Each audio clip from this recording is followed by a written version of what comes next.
talking of possibilities, let's actually experience what possibilities means.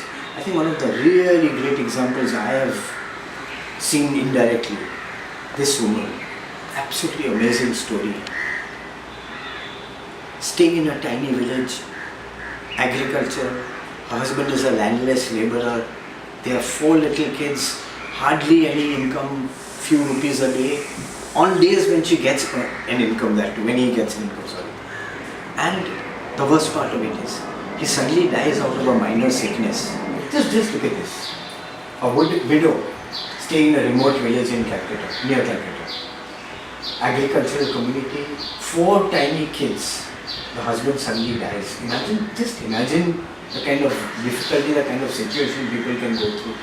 Most people would have just, actually feel it for yourself. Why talk? Feel it.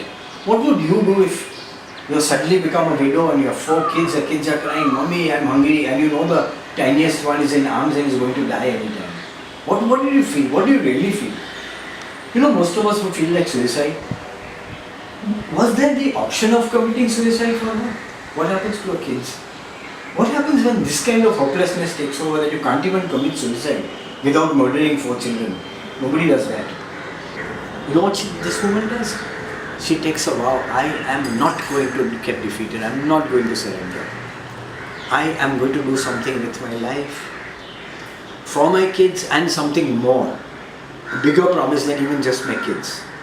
She, after a tough struggle, she gets a vegetable basket on loan. She starts selling vegetables, earning God only knows how small an amount. From that kind of timing, getting up at 4 a.m, walking to wholesale markets. Later on she had a handcart, coming to a bigger town, selling, getting cheated. Do you know what happens in this kind of life? Just imagine what happens if she doesn't sell the vegetables for 1 or 2 days. The vegetables rot, her capital is gone.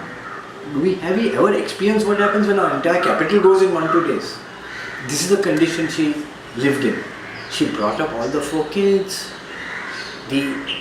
Actually educated them. They were working part-time. She said, no, go and study also. Let's make something of our lives. I mean, it's just too much to imagine how they managed it. But they did. The eldest boy worked, did science in some distant college, comes back and tells his mom after he finishes at top level, I want to be a doctor. Probably his mom also laughed, hey, come on now, don't be ridiculous. Doctor in our condition. I am going to become a doctor. And we know what getting entrance into medical colleges is like. And this guy staying on the streets of Calcutta, probably studying with borrowed books, half starved, not only becomes a doctor, entire West Bengal state with a huge population, gold medal winning doctor, first in the state. And one would think, okay, now everything is fine. Now no need to bother. And he tells mom, hey, you can relax. Leave your vegetable selling job. No, I made a promise to whatever. I'm going to do something not just for myself and for my family, but I'm going to do something for society. Often in society there's no one to help us. I didn't get any help, so in turn I am going to take care of others. She builds an hospital. Look at this picture.